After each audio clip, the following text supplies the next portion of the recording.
Conversar sobre Flamengo e Vasco, Vasco e Flamengo, jogo do Maracanã, que aconteceu mais cedo, quase 40 mil pessoas lá. Aliás, baixo público na Arena do Grêmio hoje, para um clássico, né? Um estádio para 60 mil pessoas, menos da metade das cadeiras estavam ocupadas, só 27 mil pessoas na Arena do Grêmio. Maracanã de novo com o público, o setor fechado, inclusive. 40 mil no Maracanã, para o Flamengo e Vasco, dá para considerar um público abaixo do que a gente imaginava. Em campo, né, Mansur e Pedro, o primeiro tempo foi bom, né? Um primeiro tempo aberto, com o Vasco criando oportunidades, diferente de outros jogos, fazendo frente ao Flamengo, né?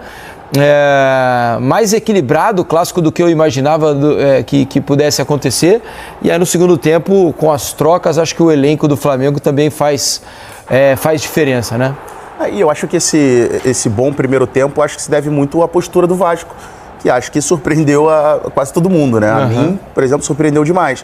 Imaginava um Vasco muito mais fechado ali, tentando basicamente se defender, negar espaços ao Flamengo e tentar achar espaços em contra-ataque, na projeção de jogadores como o Nuno, que está jogando muito bem, sequencialmente sendo um dos melhores jogadores do Vasco em campo, Ryan começando como titular, também uma opção de escape de velocidade pelo lado, mas não, foi o Vasco que entrou, começou o jogo tentando competir, essa daí uma das grandes oportunidades. Jogada do Nuno, né? E qualidade, só assim, faltou acertar o canto, né? É que quando ele dá o corte, agora a gente vai ver, quando ele dá o corte, a bola acaba ficando muito próxima do corpo dele, e aí ele não consegue direcionar nem colocar a força suficiente, mas ainda assim é uma defesaça do Rossi, o português, que assim, um baita de um achado do Vasco, encaixou muito bem no time.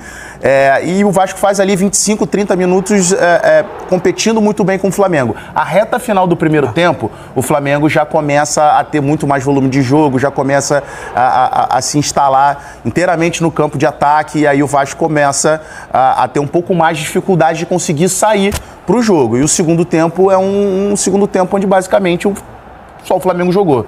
O Vasco teve muita dificuldade de conseguir sair, de conseguir chegar à frente, não teve nenhuma finalização na segunda etapa. O Vasco terminou o primeiro tempo com 6 finalizações e foram as 6 finalizações do jogo. E aí apareceu o Léo Jardim, que assim, tem pelo menos 3 temporadas fazendo assim grandes jogos pelo Vasco. Há 2 anos atrás, na minha opinião, foi o melhor goleiro do Campeonato Brasileiro, no ano que o Vasco ele conseguiu se livrar do rebaixamento. O Léo Jardim foi fundamental, e mais uma vez, assim, esse pontinho aí na tabela, ele vai estar ali com asterisco, que o torcedor do Vasco vai lembrar da atuação, excelente atuação que teve o Léo Jardim. Sobre o Vasco, assim, eu acho que tem uma questão que é muito clara, além, óbvio, que é evidente que quase sempre o campo é uma tradução do que está acontecendo nos clubes, né? As trocas de um lado e de outro, elas dão muito mais armas a um time do que ao outro. Ainda mais com os desfalques que o Vasco teve também, né, Manso? A gente pensar que o Vasco hoje não teve Tietê, não teve Paulinho, não teve Tietê, não teve Payet, né? E tem mais um. Adson. O Adson seria certamente escalado para o jogo de hoje, se não para iniciar ou para entrar no segundo tempo. Além do Maurício Lebas, mas é uma outra situação.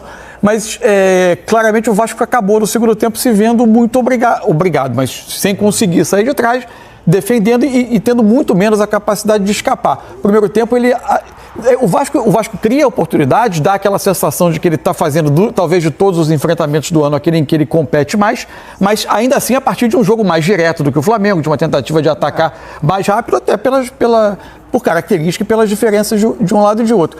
Em relação ao Flamengo, tem algumas coisas que me chamam a atenção. É curioso, né? A gente vai falar de um jogo com uma grande participação do Léo Jardim, mas, para mim, passa longe de ser uma grande exibição ofensiva do Flamengo.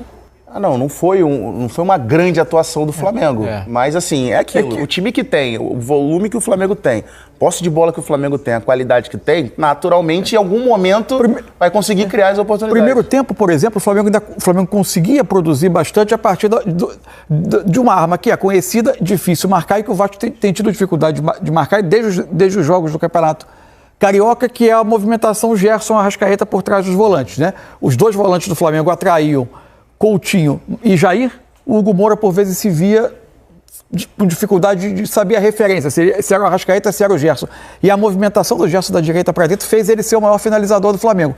Por outro lado, para mim, foi mais um jogo em que a presença do Bruno Henrique como 9 ela diminui muito o poder de fogo do Flamengo. O Henrique não apareceu no jogo. Ele tem dificuldade de jogar naquela função. O que ele consegue fazer, por vezes, é saindo da área, se posicionando vamos dizer, num espaço entre defensores e volantes, onde ele encontre algum espaço para ele jogar mais de frente para o gol, ou seja, atacando um espaço, seja fazendo uma diagonal para a área.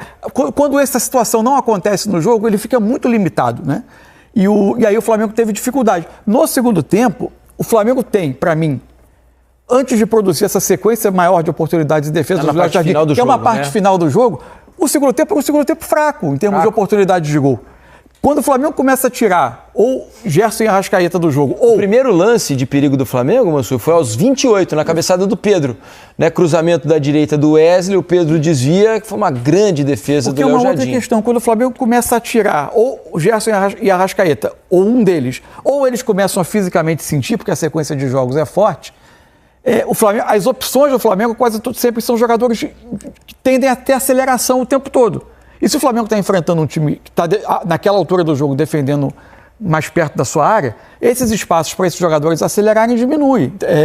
E acho assim, o Flamengo tem uma quantidade grande desses jogadores, desses velocistas, todos bons jogadores, né?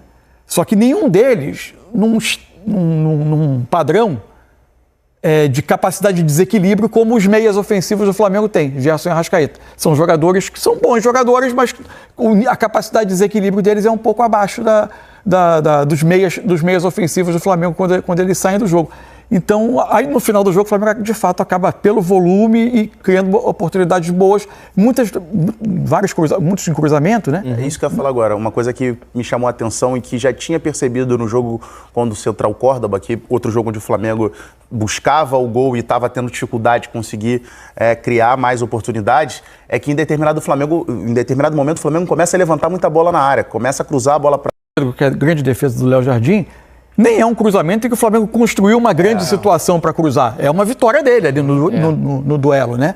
Que é a grande defesa. Muita bola na área, começa a cruzar a bola, buscava o gol e estava tendo dificuldade de conseguir criar mais oportunidades, é que em determinado momento o Flamengo começa a levantar muita bola na área, começa a cruzar a bola para a área o tempo todo buscando, obviamente, o Pedro, que é a referência. E hoje, em determinado momento, mais na reta final do jogo, isso se repetiu. A cabeçada do Pedro, que é a grande defesa do Léo Jardim, nem é um cruzamento em que o Flamengo construiu uma grande situação para cruzar. É uma vitória dele ali no duelo, né?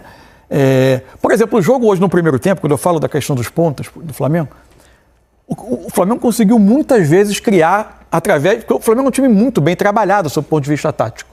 Conseguiu muitas vezes achar os meias ali entre as linhas, atrair marcação e colocar o Michael em ótima condição de um contra um. Do lado esquerdo, o Ryan não estava conseguindo fazer a volta com eficiência. Só que o acabamento do Michael raramente é o melhor. Não tem sido o melhor, né, nos últimos tempos. Esse não é um grande momento dele. É isso que eu chamo a atenção sobre a questão desses tantos pontos do Flamengo. Para mim, são bons jogadores, seriam titulares em muitos times do Brasil, é um elenco rico, mas não são jogadores com um desequilíbrio tão frequente assim quanto outros jogadores do elenco do Flamengo. O lado esquerdo do Flamengo funcionou bem quando o Flamengo conseguiu concentrar jogadores ali, né? Às vezes o Gerson atravessava, encontrava o Arrascaeta. Quem sofreu um pouco no primeiro tempo, para mim, foi o Ayrton Lucas. O Ayrton Lucas, uma função similar, vamos dizer, a do Alexandre, vendo o jogo mais por trás. Ele não é um grande organizador, ele é mais um jogador de força e de passagem, né? Enfim, são várias questões. Um elenco muito forte, mas eu não acho que hoje tenha sido uma grande... Embora o Flamengo tenha feito do goleiro do Vasco, é paradoxal mesmo. O grande nome do jogo, eu não acho que foi uma grande atuação ofensiva do Flamengo. Vamos ouvir também Felipe Luiz, o técnico do Flamengo, depois do empate em 0-0 com o Vasco, deu entrevista coletiva e vocês vão ver agora aqui no Troca de Passes. Não vi em nenhum momento excesso de confiança. Aliás, eu prefiro o excesso de confiança que a falta de confiança, né? Mas em nenhum momento eu vi excesso de confiança. Ao contrário, jogadores super intensos, querendo vencer em todo momento, acelerando as jogadas, tentando fazer um jogo para frente, vertical e até pecando em excesso por isso, muitas das vezes, principalmente no primeiro tempo, mas fizemos um jogo onde tivemos o domínio total, o domínio das chances, tivemos a bola, colocamos o adversário onde a gente queria que ele tivesse, mas o adversário que está muito bem treinado, muito bem organizado, A gente vê que tem muitas coisas muito bem trabalhadas na fase defensiva do Vasco. Não é fácil de entrar, não foi fácil no Carioca em nenhum dos jogos e não ia ser fácil hoje, mas nós fizemos muitas chances e o goleiro dele sai como o melhor em campo.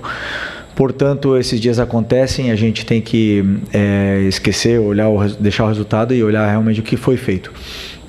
Acredito que a equipe fez um grande jogo, cometemos alguns erros sim, porque o adversário tem jogadores com muita qualidade, mas como eu falei, para mim, na minha opinião, fizemos um jogo onde merecemos mais. Felipe, aqui, Thiago Lima do GE.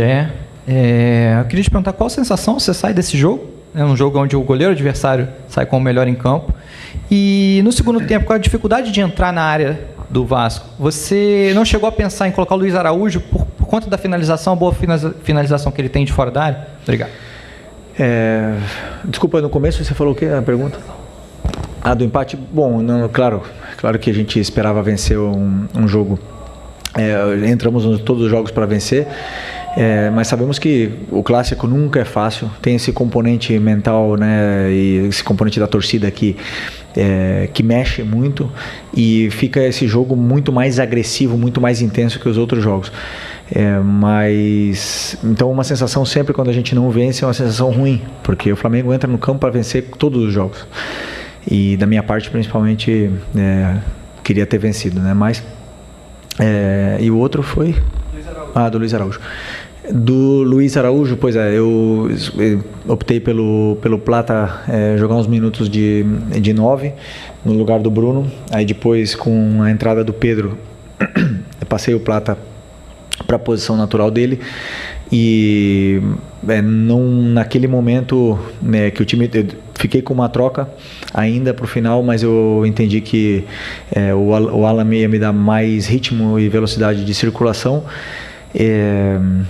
E mais também estabilidade na hora da perda da bola, né? Então na transição defensiva ele ia controlar melhor, entrava fresco, o Nico já vinha baixando um pouco o ritmo e eu optei por essa troca, mas a troca do Luiz era uma troca que eu tinha pensado no lugar do Arrasca, principalmente por isso, mas na hora que eu senti que o jogo podia sair das nossas mãos, eu optei pelo Alan para retomar o controle e tentar empurrar o Vasco para a área deles. Assim conseguimos, tivemos mais 2 chances aí no final, mas infelizmente o goleiro deles, Léo Jardim, fez grandes defesas. Tá aí Felipe Luiz, né? Sempre muito cortês, né? Muito elegante. Ele, em todas as entrevistas, ele faz elogios rasgados aos adversários, que é um time muito bom, grandes jogadores, muito bem treinado. Se dependesse das entrevistas do Felipe, a gente teria aqui o melhor campeonato do mundo. Nenhum dos nossos técnicos jamais seriam demitidos, porque todos os times são extremamente bem treinados e os jogadores adversários sempre muito decisivos. Não é, Mansur? De certa forma também é uma maneira de valorizar alguns dos resultados dele, entendeu? Então tem um pouco dos dois, um pouco da cordialidade, mas também tem, entendeu? Mas é por aí, Felipe Luiz, assim. Mas e o que você achou da entrevista, ô Mansur? Não, o que a gente estava comentando ontem, é curioso, né? Como nessa hora do pós-jogo e da entrevista, a expectativa pré-jogo pesa, né? Em relação ao Carille, foi muito mais de uma exaltação do comportamento, da capacidade de competir, e do lado do Flamengo sobre uma lamentação do resultado, tentando encontrar razões pelas quais o time não ganhou. E se a gente pesar o jogo, obviamente o Flamengo criou muito mais oportunidades do que o Vasco. O goleiro do Vasco saiu como o melhor jogador do jogo. Eu acho que nessa hora pesa um pouco também a expectativa pré-jogo, e é plenamente justificável pela situação dos dois clubes no momento. Expectativa e realidade, né? Acho que é uma coisa que não tem como negar que seja importante na hora de analisar os jogos, né? O que uma equipe é capaz de fazer em relação à outra. Rapaziada, esse foi o corte que eu trouxe para vocês, infelizmente, desse jogo não vencido, né? A gente sabe que o Flamengo sim amassou o Vasco, principalmente no segundo tempo, né? O Vasco até surpreendeu a gente no primeiro tempo, ali os primeiros 20 minutos, mais ou menos, que teve algumas oportunidades, né? Atacou um pouquinho, depois o Flamengo estabilizou o jogo. Segundo tempo, então, foi um amasso do Flamengo. E sim, o Léo Jardim foi o destaque do Vasco, que salvou muito. Aquele lance ali do Pedro, cara, irmão, é pra comemorar como se fosse gol. Ele tirando, pô, meu irmão, a torcida do Vasco ficou feliz, né? Pra gente foi muito ruim. É porque a gente acaba deixando aí, dando esse mole, perdendo esses 2 pontos pro Vasco. E tem um jogo do Palmeiras que ele pode, se ele vencer o Fortaleza, ele dispara na frente da gente aí, é 2 pontos só. Tá só no início do campeonato, sim. A gente queria essa vitória, ainda mais em cima do nosso freguês, né? A gente já contava com esses 3 pontos. Infelizmente não aconteceu. Então você que assistiu o vídeo agora até o final, quero que você compartilhe com a gente sua opinião sobre tudo que foi falado aí, você concorda ou discorda. Você que não é inscrito no canal, dá aquela força, se inscreva, ative o sininho para não perder nenhuma novidade aqui do seu Mengão Notícias e deixe o seu like que ajuda demais o canal a chegar para muito mais rubro-negros. Valeu, rapaziada, grande abraço.